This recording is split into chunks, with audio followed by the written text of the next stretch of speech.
BSI's role in achieving a net zero future is to help companies see that it's possible.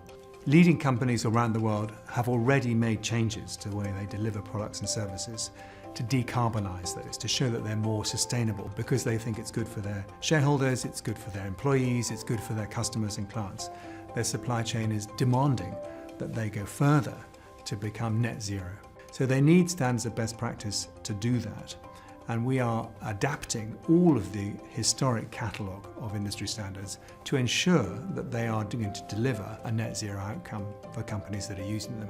So it's in everybody's interests, and we see an accelerating trend that companies really want not only to say they're sustainable, but actually to prove it.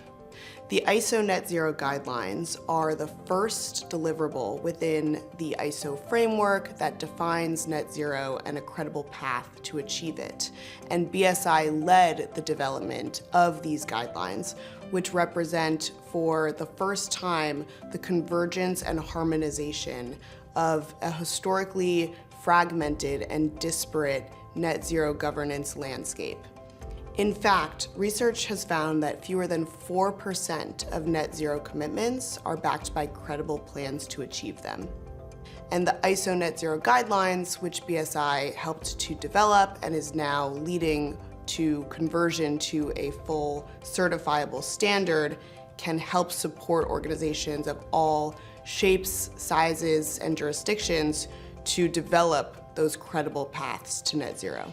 The future of net zero is all about adopting these standards by companies and sectors all over the world. We are already seeing countries adopting the net zero guidelines as part of their infrastructure, and we need to see regulators using the net zero guidelines and recognizing the importance of aligning industry standards with their financial reporting standards.